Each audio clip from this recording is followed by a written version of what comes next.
Pour ne rien manquer, abonnez-vous maintenant. La chanson du pain de Wawa Papi. Très très très très belle chanson qui a fait des millions de vues et d'auditions sur YouTube.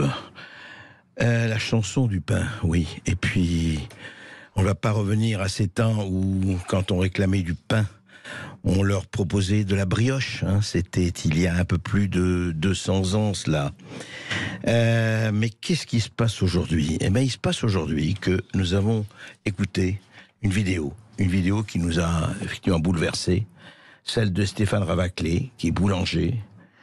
Bonjour Stéphane Ravaclé, vous êtes avec nous. Bonjour à vous.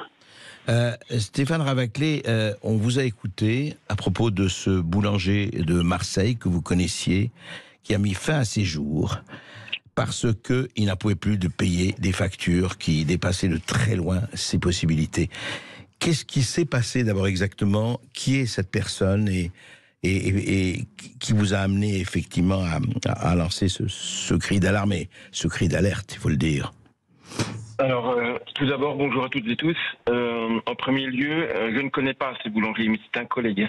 Oui. Un collègue dont on n'a pas entendu les alertes, en fait. Et moi, j'étais en conférence hier matin envers des jeunes étudiants et un député de Marseille m'a appelé et m'a dit, écoute, Stéphane, il faut absolument que tu fasses quelque chose parce que un de tes collègues vient de se suicider. Alors évidemment, moi je regarde et il m'envoie le SMS où cet homme en plus avait un cœur immense puisqu'il donnait tous ses noms vendus à une population pauvre. Donc voilà, c'était déjà quelqu'un qui avait un grand vous voulez cœur. dire qu'il redistribuait les pains qu'il n'avait pas vendus, ce qu'il n'avait pas vendu aux gens qui en avaient besoin. Voilà, c'est ça, tout à fait. Donc voilà, c'était déjà un homme d'une grande qualité.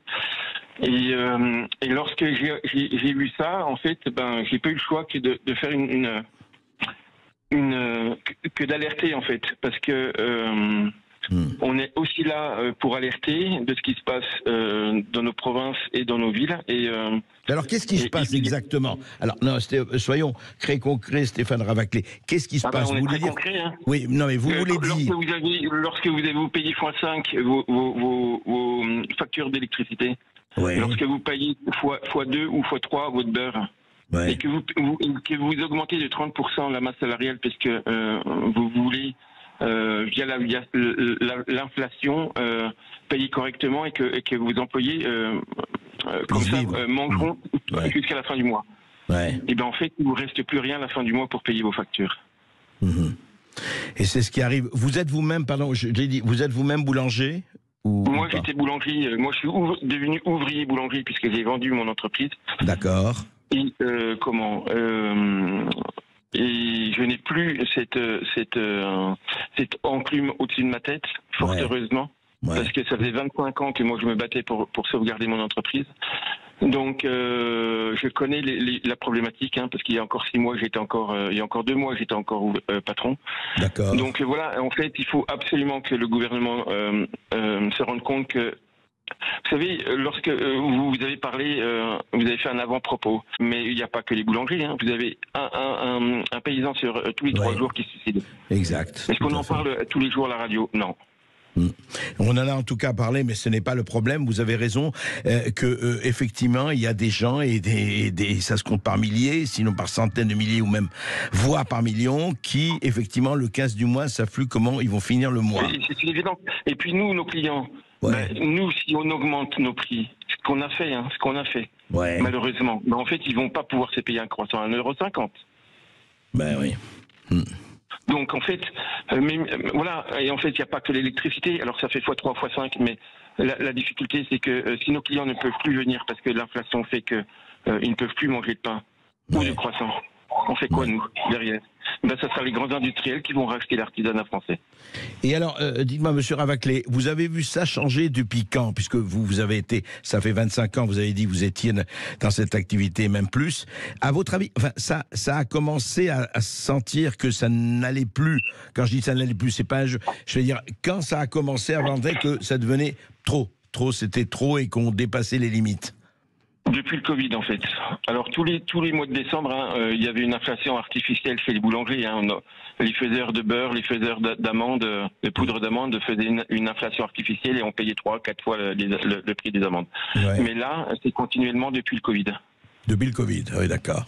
Et ça n'a pas baissé, ça n'a pas changé. Ah non, rien. Alors le beurre commence seulement à baisser, mais c'est pas quand même extraordinaire. Ouais.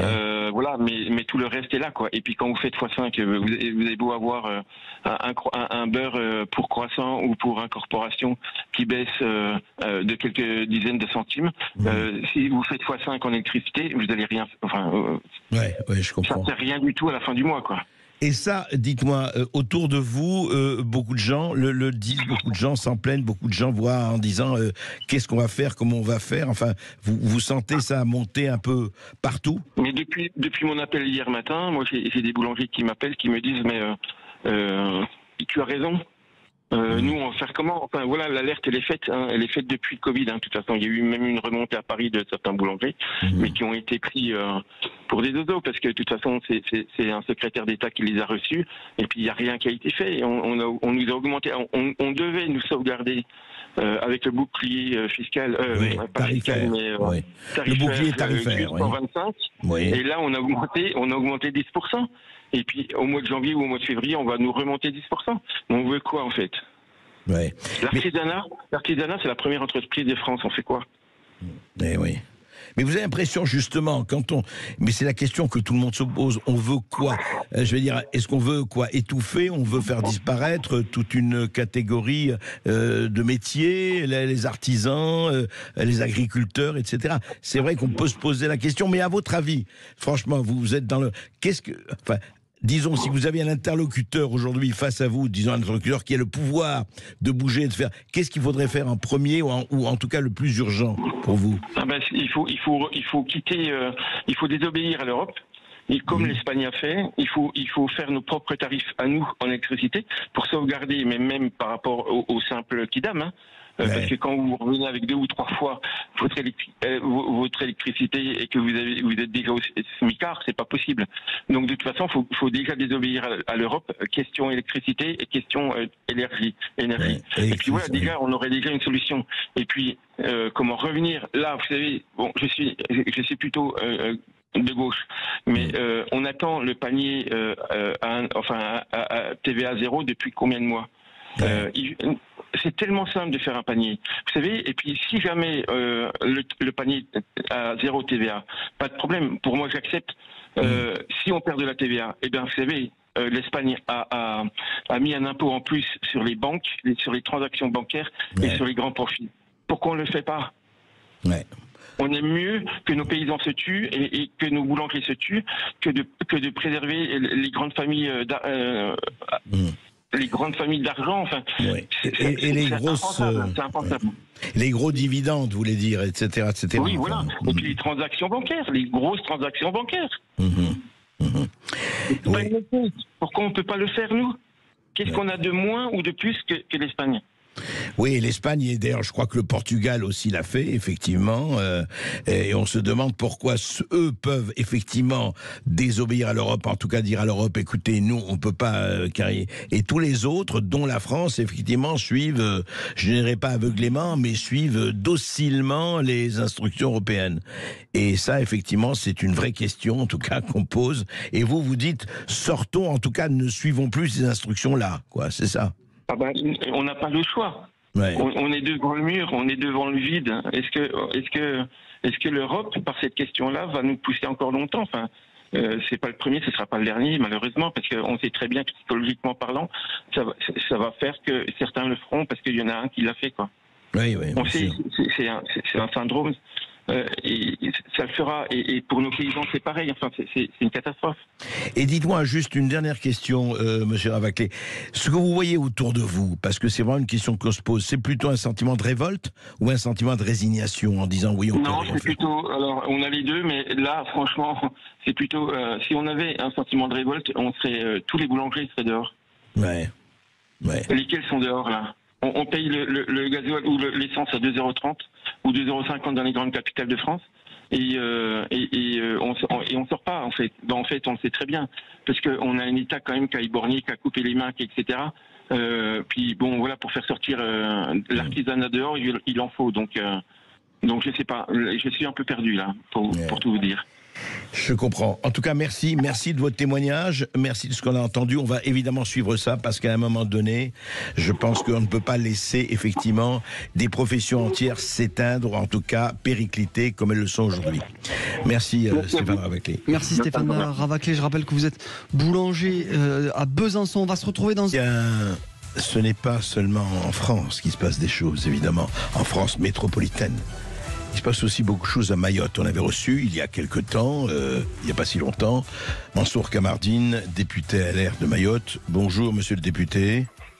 Bonjour, mon cher André. Alors, dites-moi, cette crise de l'eau à Mayotte, vous en aviez parlé, longuement parlé, les plans d'urgence. Alors, effectivement, il y a eu 600 000 litres d'eau qui sont arrivés de la Réunion. Mais où on en est aujourd'hui à Mayotte du point de vue de l'eau potable, Mansour Kamardine?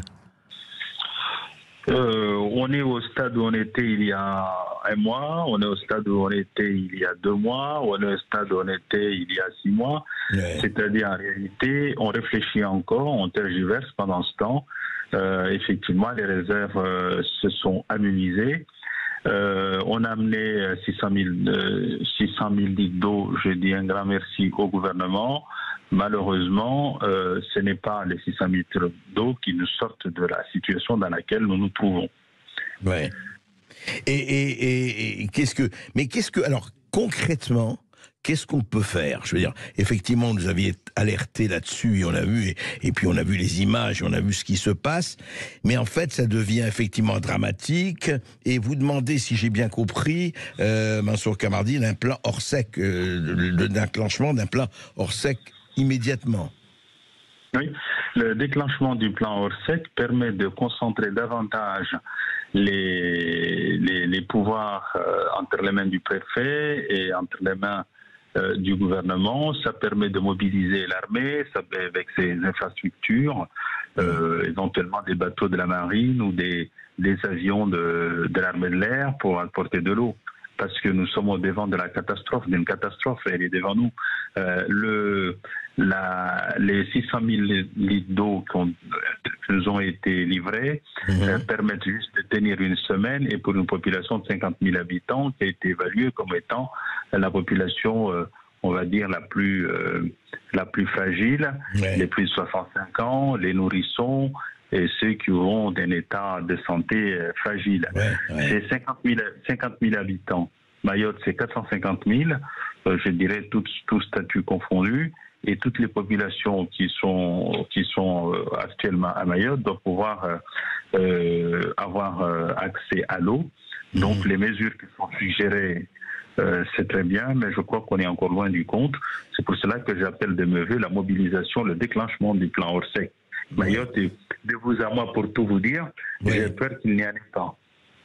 J'ai peur qu'on a oublié de faire un plan hors sec, et là on est un peu dans la patauge, on patauge un peu.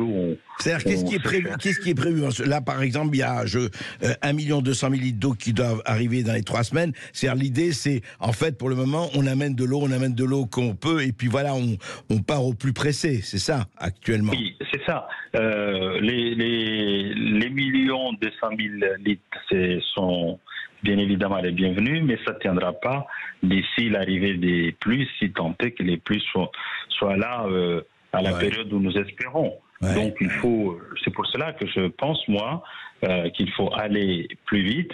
Par exemple, dans ce plan hors sec, même si on n'y a pas accès, on aurait pu imaginer les mobilisations dont j'ai parlé tout à l'heure.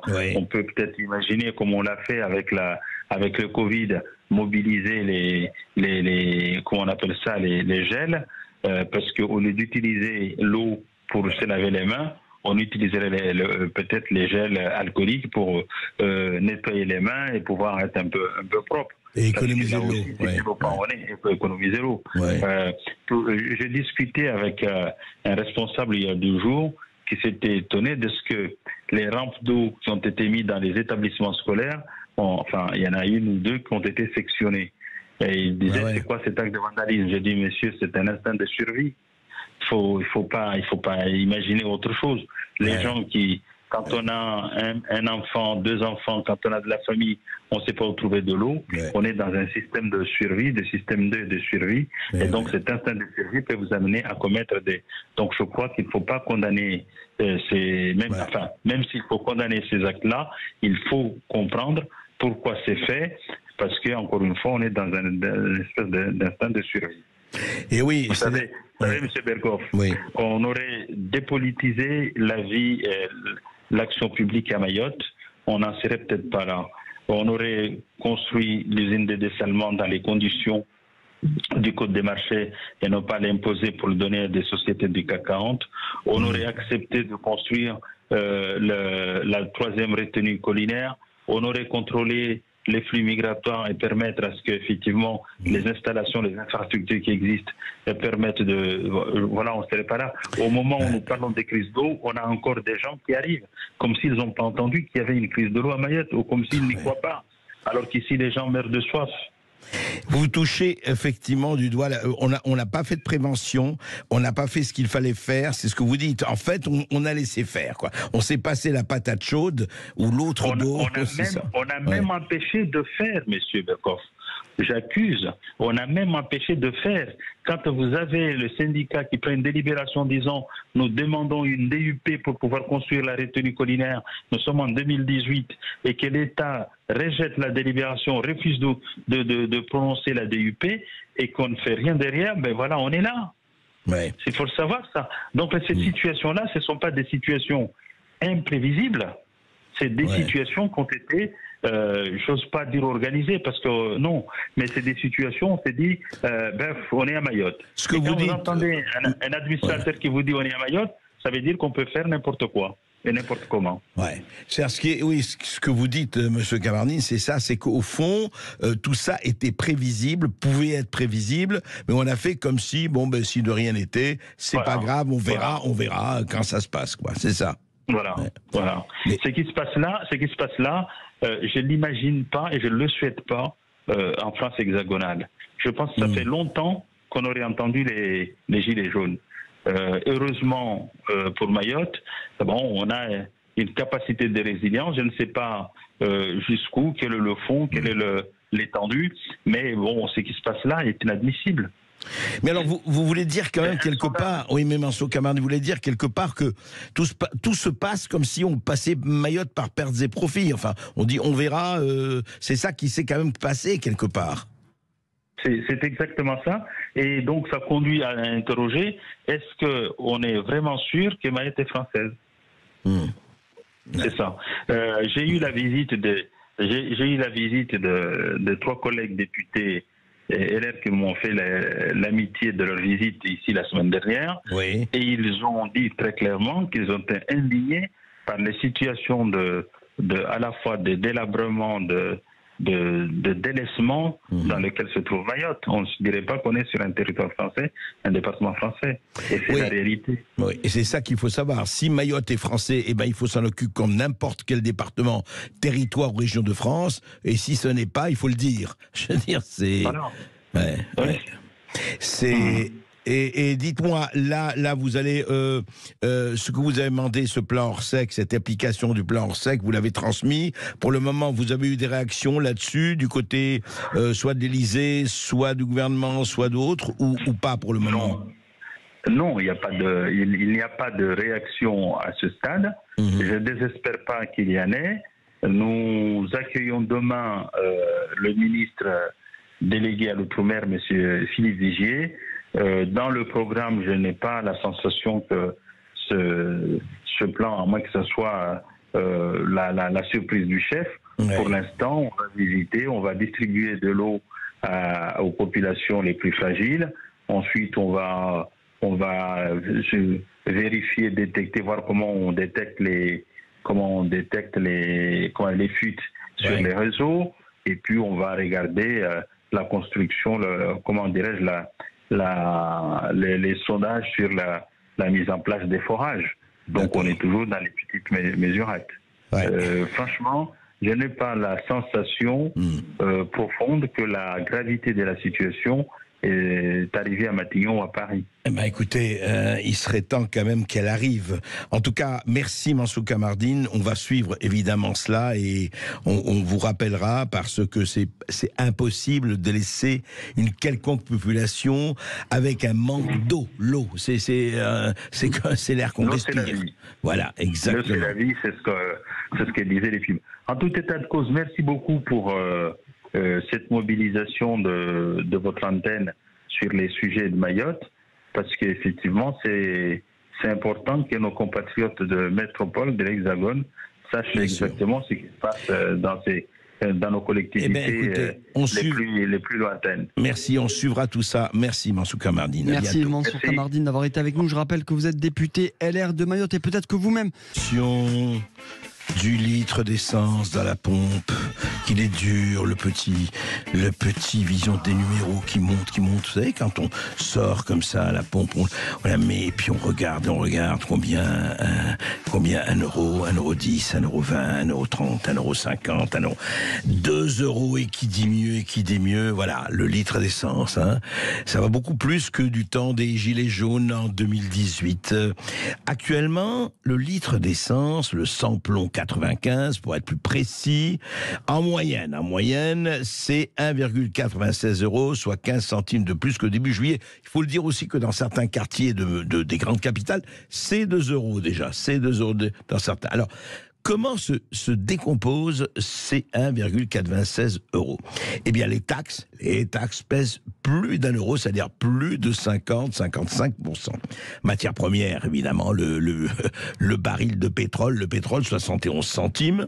Reste 24 centimes de coût de distribution, un montant pointé par l'association des consommateurs et très discuté. Ça s'appelle les marges brutes. Alors, rappelez-vous, il y a encore quelques jours, Emmanuel Macron disait, eh bien, écoutez, les distributeurs vendaient à perte. Les autres ont dit, pas question qu'on vende à perte, et il n'en est pas question. Et on l'a enlevé. Là, on n'a plus entendu parler, et effectivement, vous n'en voulez pas, on le remet in the pocket. Et en revanche, est apparue une nouvelle suggestion du président de la République, la création de contrôleurs de marge bénéficiaire des industriels. Voilà. Contrôler les marges des industriels. Alors écoutez, pourquoi pas? Le problème, c'est quoi ces marges? Alors, qui en parlait?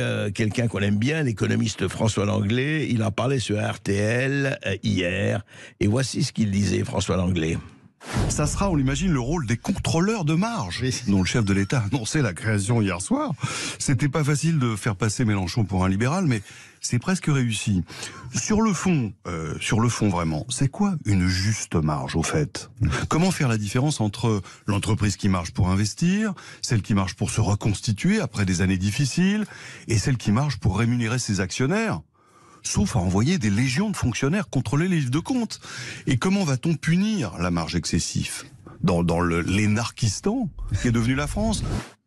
L'énarchistan qu'est devenu la France.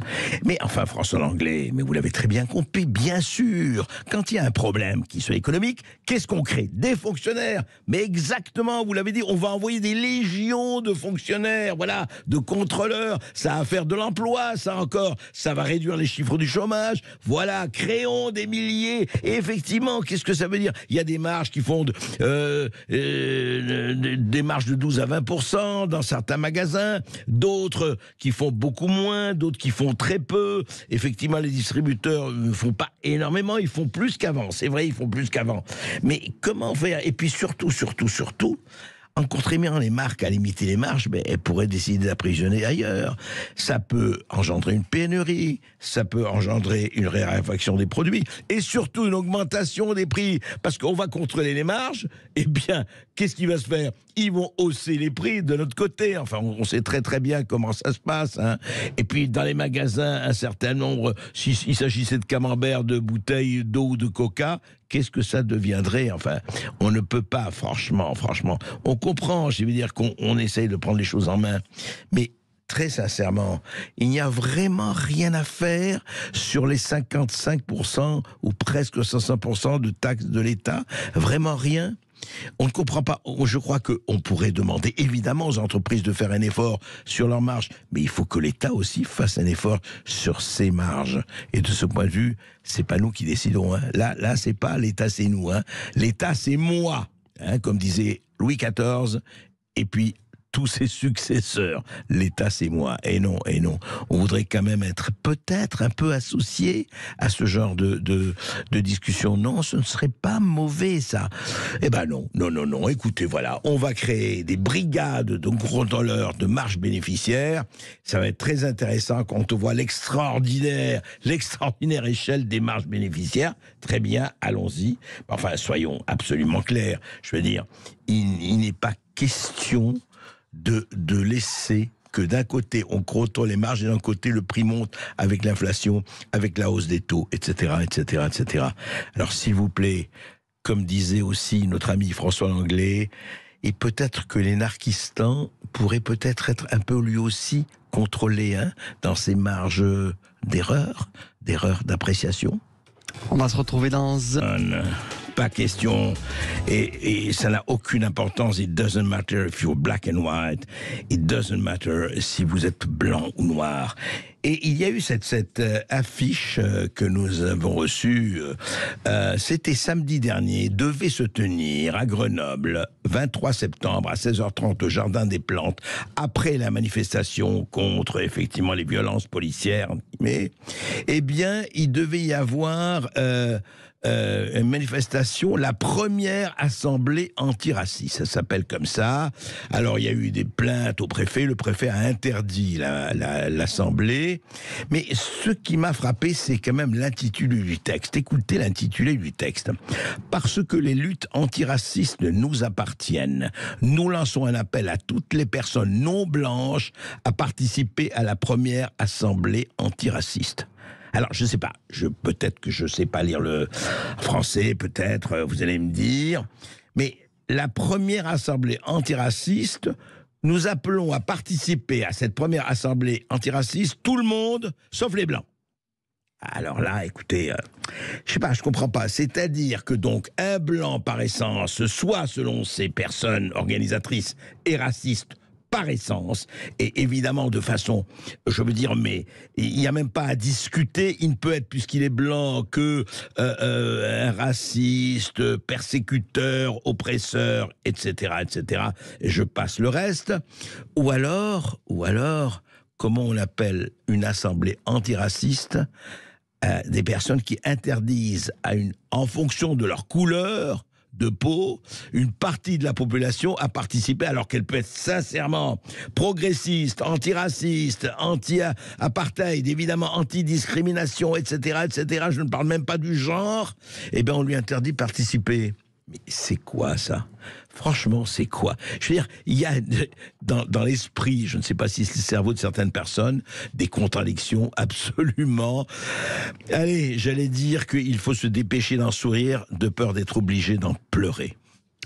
On va se retrouver sur Sud Radio. On est dans ce face-à-face aujourd'hui un peu spécial puisque c'est pas un mais deux invités qu'André Berkoff reçoit aujourd'hui. En premier, Jean-Michel Delaconté qui vient nous voir pour ce nouveau livre, Jean de La Fontaine, portrait d'un pommier en fleurs. C'est publié aux éditions Cherche Midi. Et puis nous sommes aussi avec Brigitte Fossé, la comédienne, qui vient nous voir pour ce nouveau spectacle, La Fontaine en fable et en conte. C'est tous les lundis au Théâtre de Poche. Alors je vais vous dire mon plaisir. Notre plaisir ici, c'est que vous avez vu, on a beaucoup parlé, il y a des drames, il y a la guerre à tous les étages, il y a beaucoup de choses qui se passent, il y a la précarité, il y a même des choses terribles, le suicide, etc. On en a parlé avec les boulangers, avec les artisans, etc. Et puis il y a l'éternité. Et l'éternité, c'est notamment un certain monsieur qui s'appelle monsieur Jean de La Fontaine. Jean de La Fontaine. Il n'y a pas quelqu'un d'entre vous qui n'a pas lu, écouté, appris une fable de La Fontaine. Et ce qui est extraordinaire chez La Fontaine, 400 ans, il est né il y a un peu plus de 400 ans, 4 siècles, et il n'y a pas une fable qui ne finit pas en proverbe. Rien ne sert de courir, il faut partir à point, etc., on connaît que vous êtes joli, que vous semblez beau, le ramage, le plumage, etc., Et alors, on est très heureux d'accueillir Jean-Michel Delaconté, écrivain, essayiste, qui a écrit des merveilleuses biographies et qui est un défenseur assidu, remarquable et talentueux de la langue française. Il faut le dire, parce qu'en ce moment, la langue française, elle est pour le moins secouée. Hein. On va pas dire que c'est un chef-d'œuvre en péril, mais quand même, on peut le dire.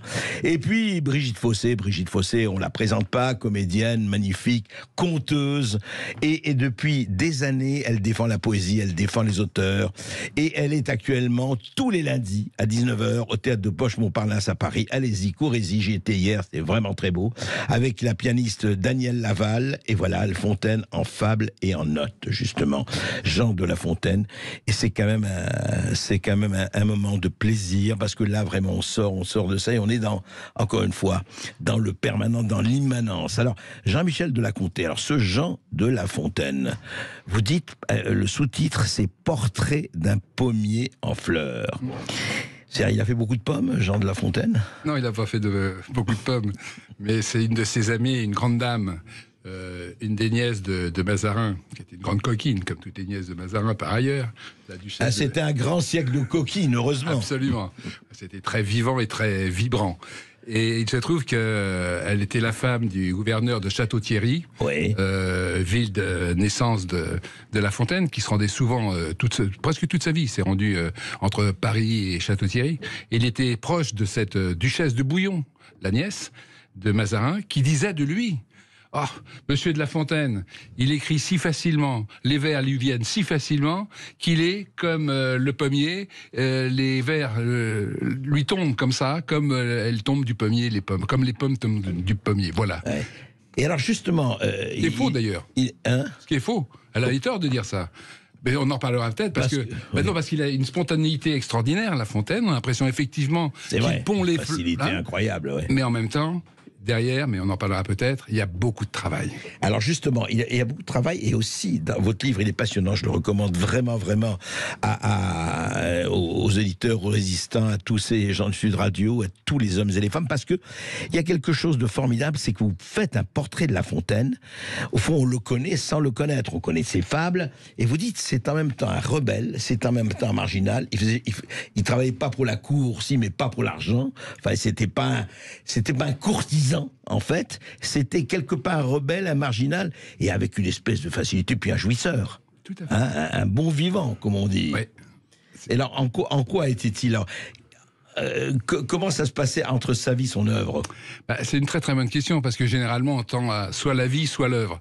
Là, les deux sont intrinsèquement liés, parce s'il y a un mot qui définit au fond La Fontaine, peut-être, c'est la liberté, et c'est le naturel. C'est quelqu'un qui ne cache pas son jeu, mais en même temps, il respecte les règles du jeu. Hein. Oui, puis sous Louis XIV, il y avait intérêt quand même.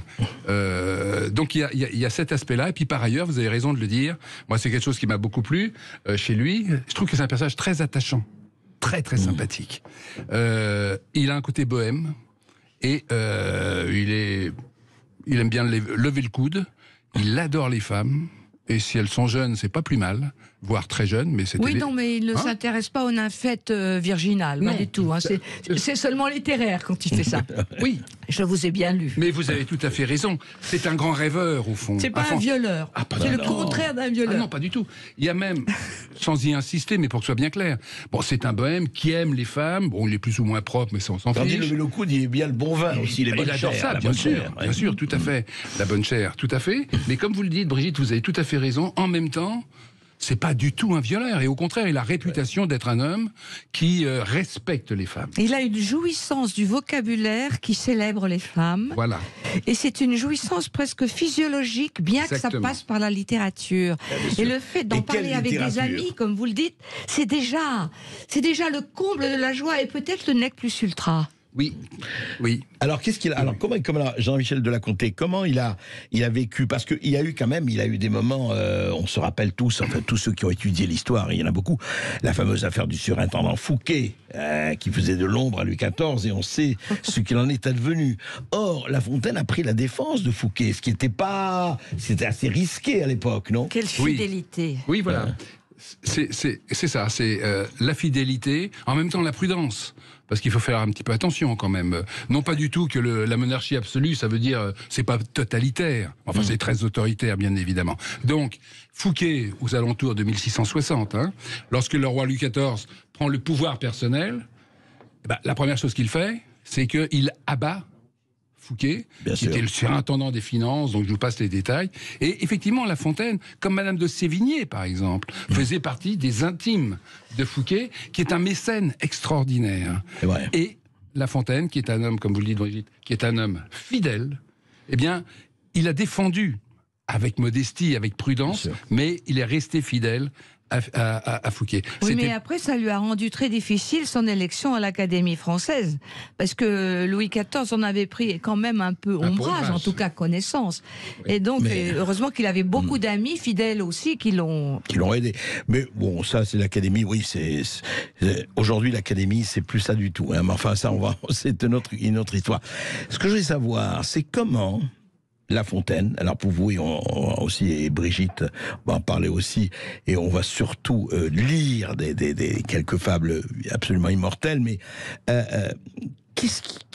d'où lui vient, enfin, je ne sais pas si ça peut s'expliquer, ce génie de la langue, ce génie de la formulation qu'il avait quand même, c'est extraordinaire. J'écoutais encore Brigitte hier à son récital au Poche Montparnasse, mais je vais dire, il dit en quelques mots, en ramassant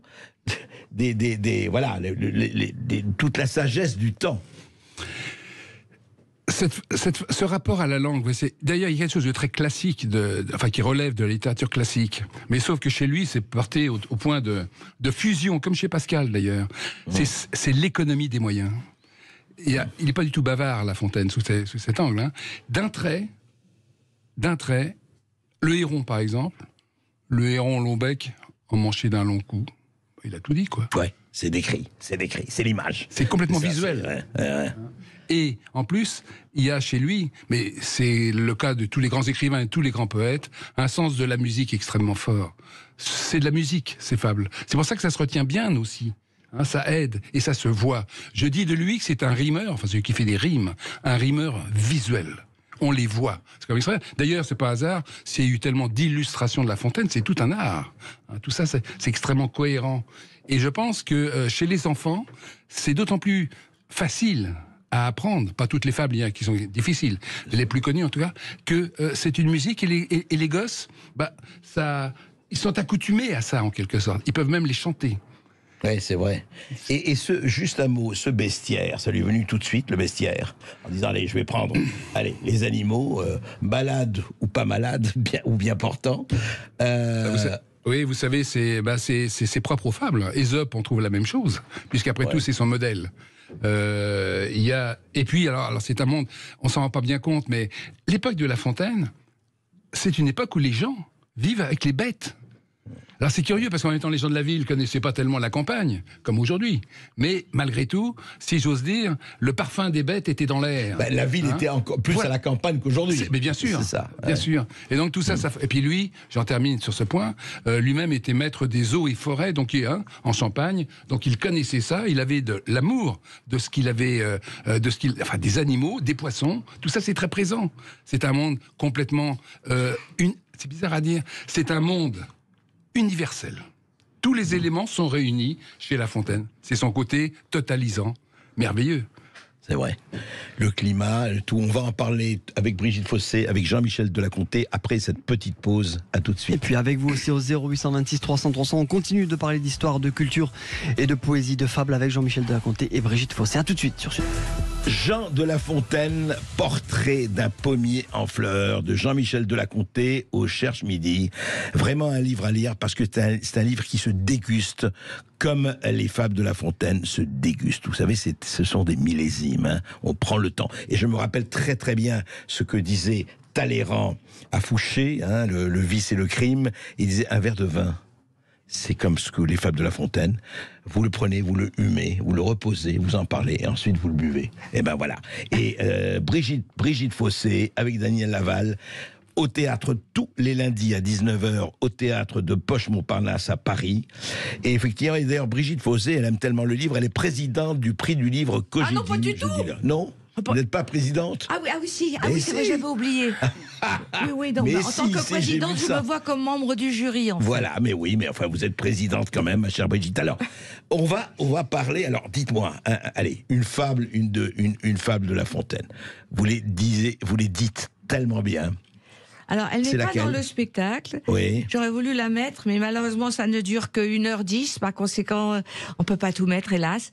Donc, je n'ai mis ni La cigale et la fourmi, que j'adore, ni La laitière et le pot au lait. Donc, je vais vous lire La laitière et le pot au lait. Allez. C'est l'occasion de parler de La Fontaine après, pour rebondir. La laitière et le pot au lait. Perrette, sur sa tête ayant un pot au lait bien posé sur un coussinet, prétendait arriver sans encombre à la ville. Légère et court-vêtue, elle allait à grands pas, ayant mis ce jour-là, pour être plus agile, cotillon simple et souliers plats. Notre laitière ainsi troussée comptait déjà dans sa pensée tout le prix de son lait, en employait l'argent, achetait un cent d'œufs, faisait triple couvée. La chose allait à bien par son soin diligent. Il m'est, disait-elle, facile d'élever des poulets autour de ma maison. Le renard sera bien habile s'il ne m'en laisse assez pour avoir un cochon. Le porc, à s'engraisser, coûtera peu de son.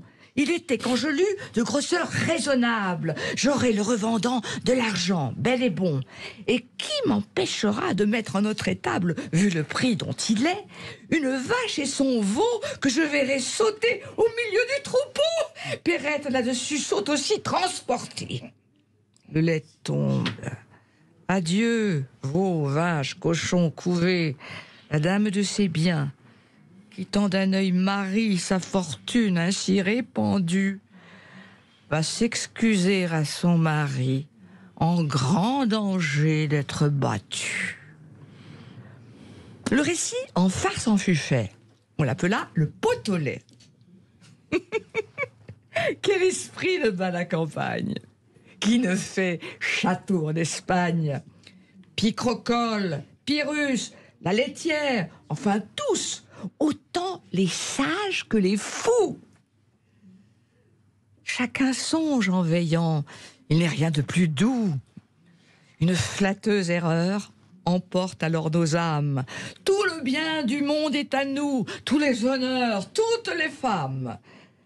Quand je suis seule, je fais au plus brave un défi. Je m'écarte, je vais détrôner le Sophie. On m'élit roi. Mon peuple même, les diadèmes vont sur ma tête pleuvant. Quelque accident fait-il que je rentre en moi-même? Je suis Gros-Jean comme devant. Formidable, formidable. Jean-Michel Delaconté, c'est extraordinaire parce qu'il y a tout. Il y a la culture, parce qu'il fait appel aux anciens, etc. Il y a ces images incroyables, enfin tout, le Gros-Jean comme devant, etc., etc. Il y a cette morale simple qu'il donne. Analysez-nous ça. C'est assez extraordinaire quand même. D'abord, vous noterez, et d'ailleurs Brigitte l'a superbement lu d'ailleurs, c'est le mouvement. C'est fluide et en même temps c'est actif. Un peu comme au cinéma, ça pourrait être. Ouais. Bon, il y a ce côté-là. On voit très bien Perrette marchant comme ça. On la voit. Hein, et elle fait des gestes. Et c'est extraordinaire. Vous noterez, c'est non seulement on la voit marcher, mais on la voit rêver. On la voit songer. On voit son songe, si j'ose dire. On voit son cerveau fonctionner. En quelque sorte. Ses rêves, oui. Ouais. En quelque sorte. Vous noterez aussi que dans cette femme comme en d'autres, naturellement, la présence, on en parlait juste avant, il y a la présence familière, coutumière des animaux. C'est un monde, encore une fois, rural qu'il décrit là. Et il y a cette idée profonde, c'est que la nature est là. Et vous noterez simplement, on ne va pas faire un commentaire trop long, mais entre la nature qu'il décrit, au sein de laquelle on est, il nous fait être, et en même temps, le naturel même de ces vers. C'est ça qui est extraordinaire. Vous noterez, pas une once de préciosité, rien de prétentieux, rien de forcé, aucun artifice. C'est le naturel. Et aucun cliché. Aucun cliché. Tout est réinventé, comme ça. Et ce naturel-là, c'est le Graal de l'art classique. Être naturel, ce qui peut demander d'ailleurs beaucoup de travail, et beaucoup d'efforts. Mais il faut que rien ne grippe. Que rien ne grippe. C'est là où Jean-Michel Delaconté vous disait, oui, c'est un jouisseur, il aime la bonne chair, et la bonne chair C-H-A-I-R, et la bonne chair C-H-E-R-E, mais c'est un travailleur. C'est un orfèvre 100 fois sur le métier, il remet son ouvrage. Absolument. Il n'était pas ami de Boileau pour rien, cet angle. Hein. Non, c'est vrai.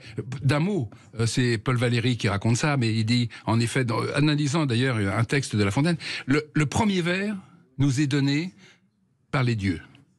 Mais toute la suite... c'est joli. Hein, toute la suite, il faut la construire et la former, ne serait-ce que pour avoir la cohérence d'un vers à l'autre. Ouais. D'abord le don, et ensuite le travail.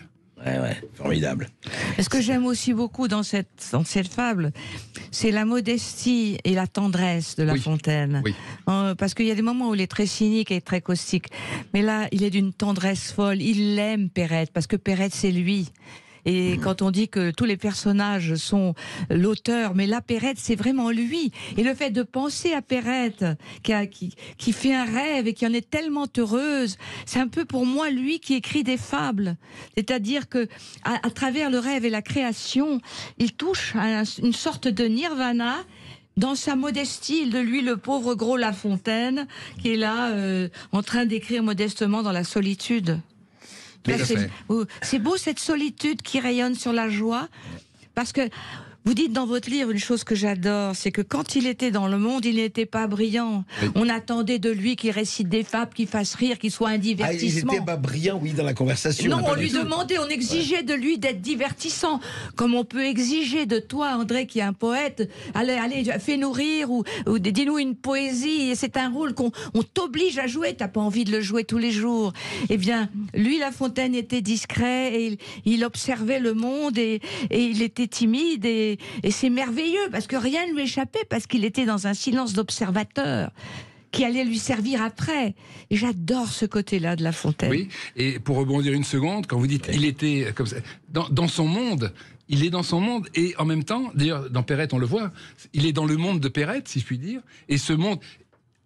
Lorsqu'il était comme convive, il était très agréable, mais en effet il n'était pas brillant. Il était dans son monde. Et on disait de lui, il est original, mais pourquoi il était dans la lune? D'un seul coup, il se réveillait, et puis il se remettait à rêvasser, comme ça. Il était comme ça. Et vous voyez, il a un rapport très très fort. Et c'est pour ça que c'est tellement important, tellement beau d'ailleurs. Mais le songe dans les fables est omniprésent. Ah oui. Un songe, oui. Le songe est omniprésent. C'est un homme qui rêve. Et ce qui est étonnant, c'est vrai. Mais il rêve vrai. Oui.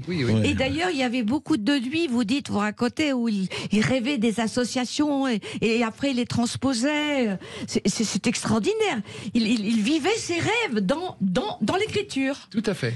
Et en même temps, c'est là où vous voyez le décalage, mais le décalage, et ce n'est pas pour nous flatter à nous, c'est qu'il cite des gens que personne ne connaît plus. C'est-à-dire l'Achéron. Qui sait ce que c'est dont je parle, l'Achéron aujourd'hui. C'est le fleuve de la mort. Absolument, mais on ne l'étudie plus, c'est-à-dire que on ne sait plus ce que c'est que l'Achéron. Junon, qui sait ce que c'est que Junon aujourd'hui? Mais en même temps, il nous force, justement, et c'est ça qui est très fort, il nous force à aller savoir ce qu'est l'Achéron et ce qu'est Junon. Et c'est pour ça, il nous amène à ça. Et c'est la fameuse règle imposée par Molière, un de ses meilleurs copains, qui disait « il faut plaire à la cour et au parterre ». Il voulait plaire à tout le monde, c'était le grand public, comme pour Charlie Chaplin. Exactement. Comme pour Mozart, comme pour Chopin. Ça a l'air tellement facile quand Chopin écrit, alors qu'il reprend des milliards de fois. Voilà, c'est ça. Ce sont les très grands. Jean-Michel de la Comté. Oui, c'est très grand. Et puis, ce qu'il faut noter, c'est aussi ce mélange dont on parlait, sûrement pas de facticité, rien de tout. En même temps, une immense culture. Parce qu'on peut être... C'est bien d'être un bohème, et ce qu'il était.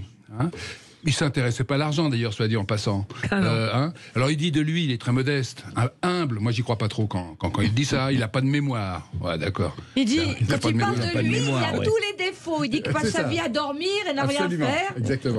Exactement. Et en vérité, c'est non seulement un très grand orfèvre dans ses vers, mais tout simplement, c'est quelqu'un qui a énormément lu, d'où cette culture que vous évoquez. Et mais dont les gens de la cour avaient eux-mêmes connaissance. Parce que c'est un partage. Oui, parce que les gens de la cour, ils savaient ce qu'était l'Achéron, ce qu'était Junon, ce qu'était l'Olympe, etc., etc.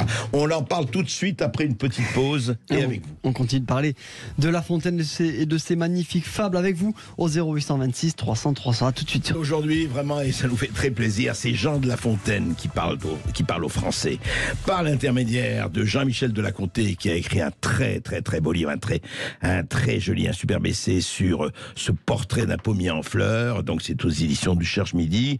Et Brigitte Fossé qui, tous les lundis, au théâtre de Boche-Montparnasse, à 19h, je le répète, lit un certain nombre de fables. Aux côtés d'une grande pianiste qui est Danielle Laval. Absolument. Et on a essayé de trouver des affinités entre les fables et la musique. Quand on parle de la poule aux œufs d'or, on a la poule de Rameau. Quand on parle des oiseaux, on a le coucou de Daquin. On a des morceaux de Bach très très sérieux. Après les animaux malades de la peste, puisque c'est la loi. Le Bach, c'est qui? C'est Jean-Sébastien ou Offen? Jean-Sébastien. Jean-Sébastien. Ou Playback? Oui, non, je sais. Jean-Sébastien. On a Michel très Legrand, Nino Rota. Magnifique. Ravel, enfin des choses magnifiques.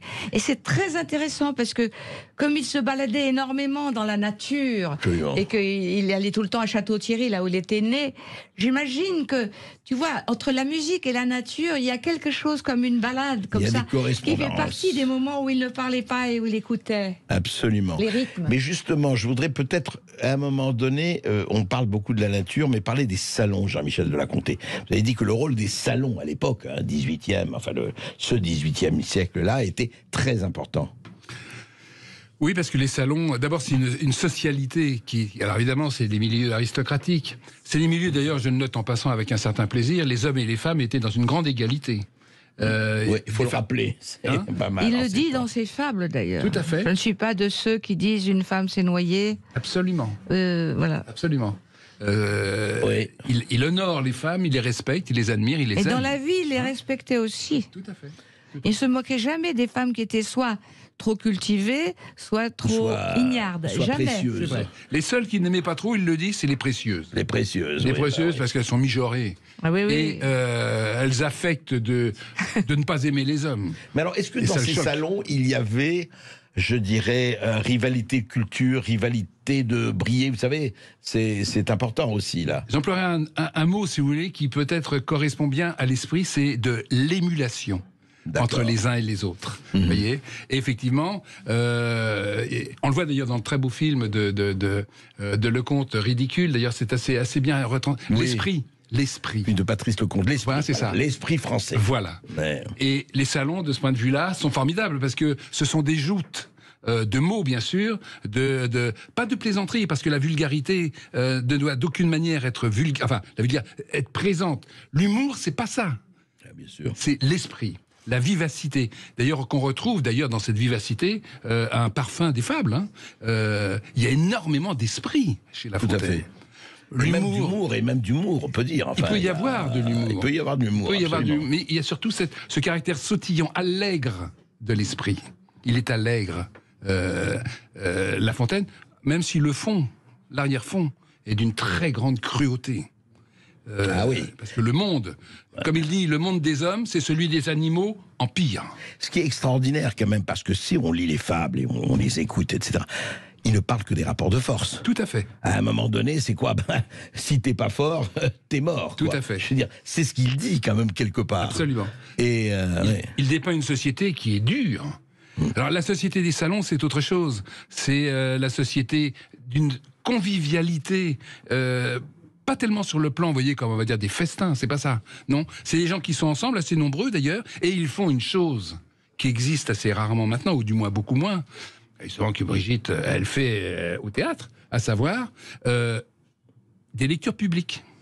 On lit publiquement. C'est ça, les salons, on lisait l'œuvre de X ou de Y, etc. Ce qui fait d'ailleurs que Madame de Sévigné, elle était justement chez Fouquet une fois, il était là lui aussi, La Fontaine, et il lit un conte un peu licencieux, un peu libertin, comme il est, c'était vraiment un égrillard, un coquin.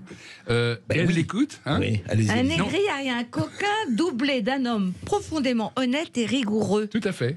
C'était un paradoxe qui est tout à fait extraordinaire. Oui. C'est le grand écart. Et vous savez, justement, Madame de Sévigné l'écoute. Oui. Réciter sa petite fable. Alors, pas une fable, non, c'est un conte. Personnel, d'ailleurs, il parle d'une femme. Donc c'est La Fontaine qui récite ses fables, oui. C'est pas une fable, c'est un conte qu'il a écrit. Vous voyez, c'est encore du temps de Fouquet. Et elle l'écoute, ça lui plaît beaucoup, Madame de Sévigné, et elle décide, enfin, elle le lui dit, et ça lui fait très plaisir à lui, elle dit, vous êtes un conteur. Parce que La Fontaine, c'est un homme qui sait compter, qui raconte, mais qui raconte des histoires, absolument. Voilà. Moi, j'aurais aimé l'entendre une fois, j'aurais bien aimé connaître le son de sa voix. Ah oui. Et quand on voit son visage, on est très étonné. Parce qu'il y a un côté royal. Il domine. Vous voyez son portrait, il est là, il est comme ça, il domine. Il est un petit peu... Mais plutôt de bonté, beaucoup de bonté quand même. Il y a beaucoup de bonté, mais en même temps, il est à la fois le corbeau perché sur la branche, le renard et Louis XIV. C'est-à-dire qu'il réunit énormément de choses différentes dans son aspect. C'est vrai. Mais Jean-Michel, on va écouter d'ailleurs, Brigitte, je vais vous demander aussi de réciter un autre que vous connaissez, qui est dans votre spectacle ou pas, c'est vous qui choisissez. Mais juste pourquoi quand même, pourquoi, si on sait pourquoi, quand même, le La Fontaine licencieux, qui est quand même intéressant, est assez marginalisé, on peut dire, c'est le moins que l'on puisse dire. Oui, vous avez tout à fait raison. Ça lui a assuré une grande réputation, avant même les fables. Ah bon? Ah ouais. Il était connu pour être un auteur licencieux avant d'être... En 1665. Ouais. C'est un auteur assez tardif. Il a un peu plus de 40 ans. Il sort, il publie directement, les contes. Succès, grand succès.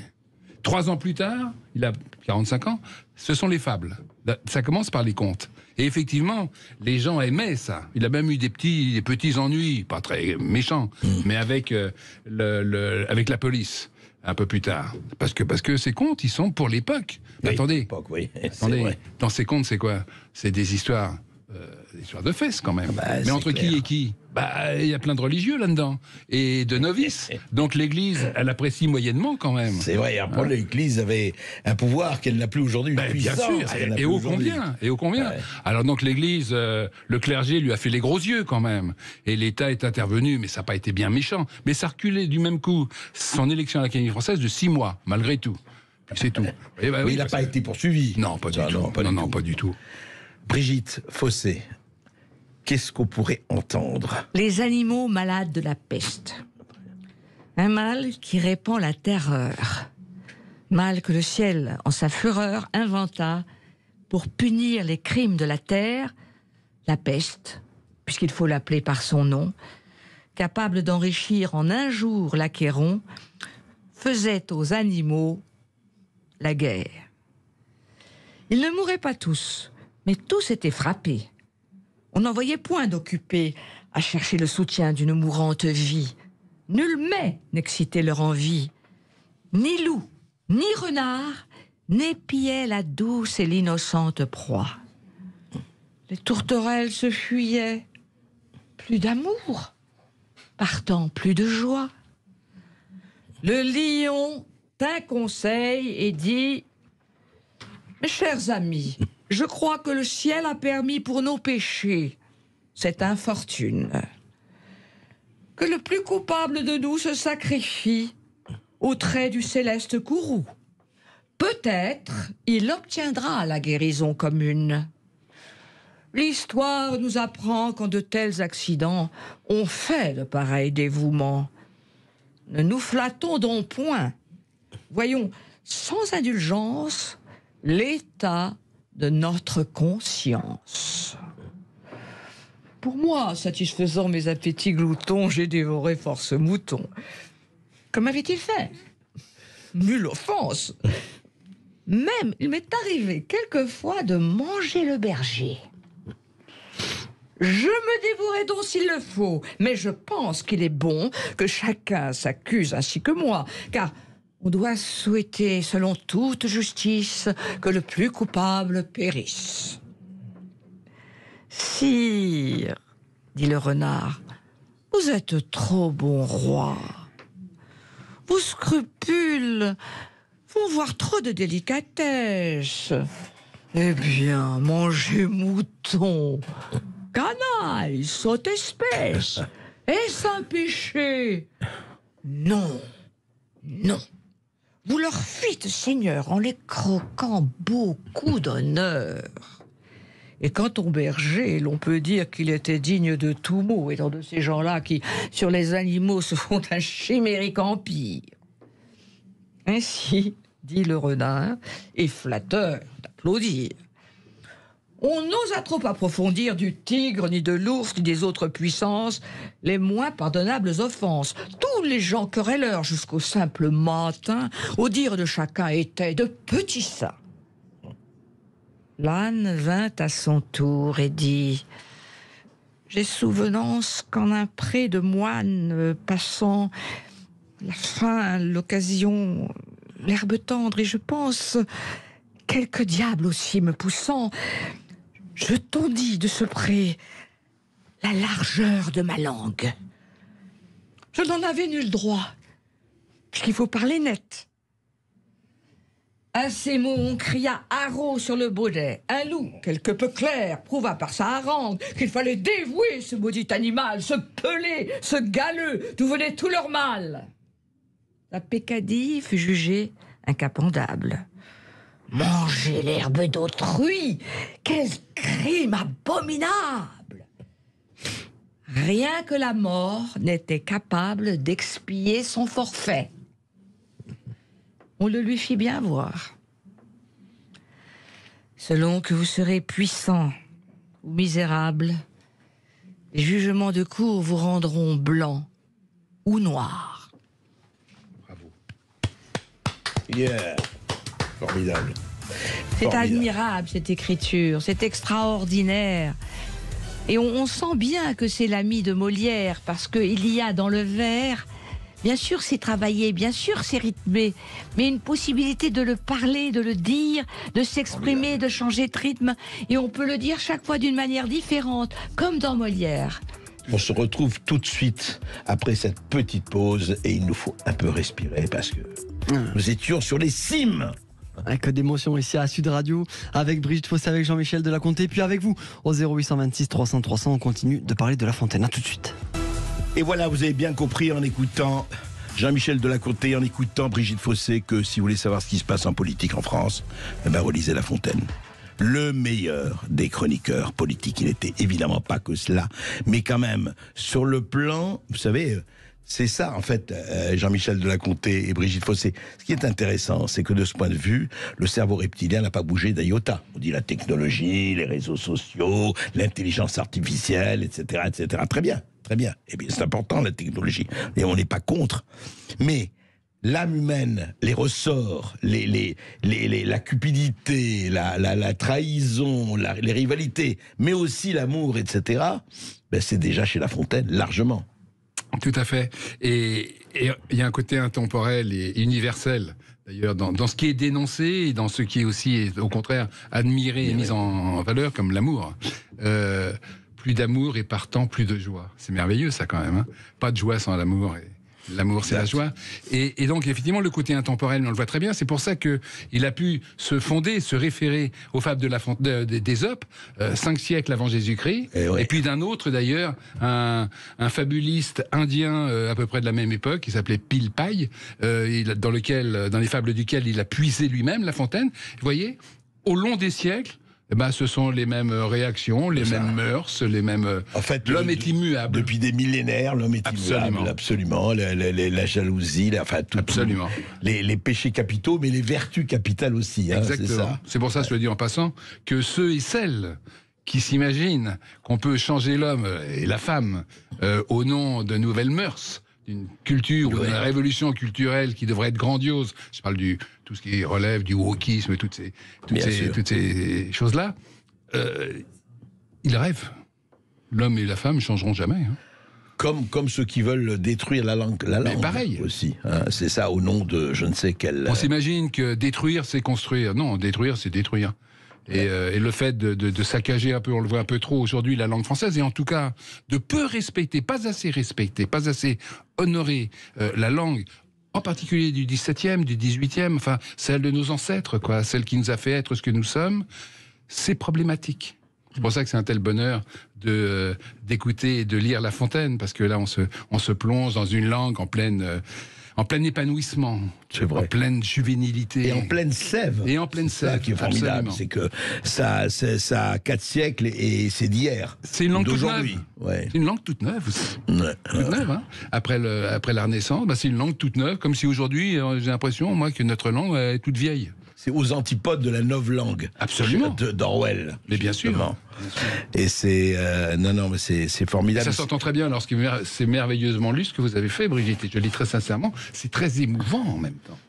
C'est très émouvant. Oui, c'est très émouvant, comme ces grands films où on rit et on pleure en même temps.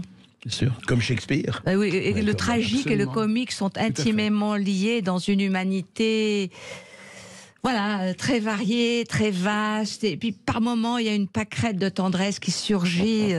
C'est magnifique. Tout à coup, il y a la brume de tendresse qui monte malgré toutes ces horreurs qui émanent de la guerre que se livrent les humains pour être eux-mêmes. Parce que c'est vrai que il y a par exemple, il paraît que il y a une fable, vous en parlez, mais j'ai oublié laquelle, où on dit que un bienfait n'est jamais perdu, c'est-à-dire par exemple dans La Colombe et la Fourmi, il montre quand même que la tendresse et l'amour amènent l'amour. Il le montre parce que on peut pas dire que ce soit un pessimiste, La Fontaine. Il a quand même en lui la contemplation de certaines belles choses dont il parle. Il ne se contente pas à décrire le noir, la noirceur, le glauque, qui fait que tout le monde après est déprimé en ayant lu les femmes. Pas du tout. Il y a la fête, il y a le plaisir, il y a la joie, il y a la pureté. Certains ans très purs sont décrits. Il y a tout. Et il y a, je rebondis là-dessus, la morale, l'éthique. Parce que, effectivement, dans La Fourmi et la Colombe, il y a cette idée, vous faites du bien, il faut se montrer, il faut honorer la gratitude. L'un des pires défauts, c'est l'ingratitude. En termes plus triviaux, cracher dans la soupe. Ouais. Moi, personnellement, il n'y a rien que je trouve plus ignoble que de cracher dans la soupe. Tout à fait. Et lui, il porte une passion pour le respect d'autrui, pour la gratitude. Et c'est très important. Et qui est lié à la fidélité. Et qui est lié à la fidélité, absolument. Au reste, oui. Et effectivement, du même coup, c'est le côté beau du monde. Je vous répondrai par une petite pirouette. C'est que quand j'ai été présidente de cette année du prix Cogédim, on a primé un livre de Marie Charelle où le verbe est absolument magnifique. Ce n'est pas mort. La langue française n'est pas morte, la culture n'est pas morte, elle est là à l'œuvre chez des auteurs, chez Bollé par exemple. Ah oui, ça, mille fois d'accord.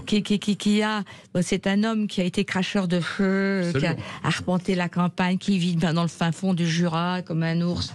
Mais il a lu beaucoup et il a vécu beaucoup. 15 000 volumes chez lui. 15 000 volumes. 15 000 volumes, formidable. Oui. Jean-Michel Delaconté, là, moi, la question est, d'ailleurs, je vous pose aussi, est-ce qu'aujourd'hui, à l'école, dans les écoles, on étudie Jean de La Fontaine autant qu'on l'étudiait à votre connaissance ou pas? C'est une question que je me suis posée en écoutant Brigitte Fossé hier, en vous lisant, en lisant le portrait d'un pommier en fleurs. J'espère qu'il est obligatoire. J'espère j'espère, parce qu'on n'a pas eu le temps de vérifier, que les écoles font étudier La Fontaine comme on l'a été, nous, dans notre enfance. Enfin, ça devrait être le cas. En toute honnêteté, je ne sais pas si on l'apprend. Je pense qu'on l'apprend encore.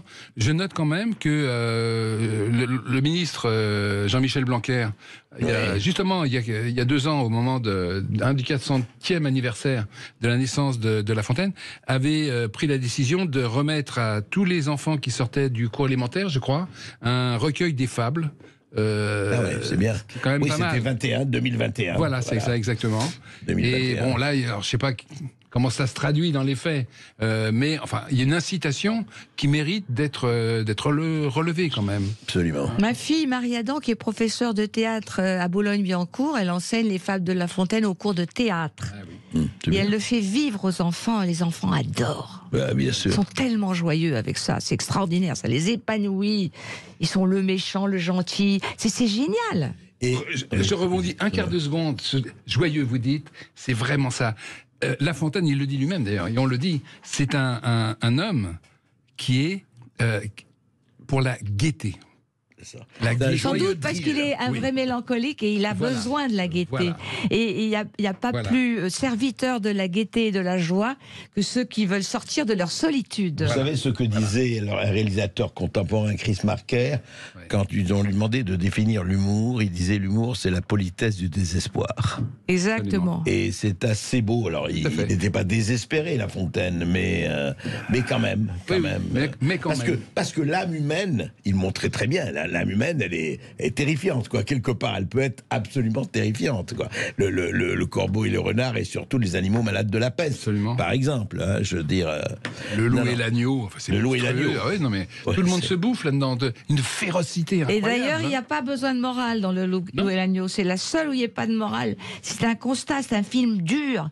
C'est un film violent. Gore, un film gore presque. Non mais ce qui est extraordinaire. C'est toi, c'est ton frère. La cigale et la fourmi. Bien sûr. Eh bien, dansez maintenant. Mais c'est cynique. C'est vrai. Vous chantiez, j'en suis fort aise. C'est fabuleux. Non, mais alors, je voulais dire vraiment, je crois qu'on a passé une heure. Je pense que vous avez tous dû apprécier et vraiment lisez le livre de Jean-Michel de La Comté, Jean de La Fontaine, Portrait d'un pommier en fleurs. Encore une fois, c'est du plaisir. Et puis, allez voir Brigitte Fossé et Annie Laval tous les lundis à 19h au théâtre de Poche Montparnasse.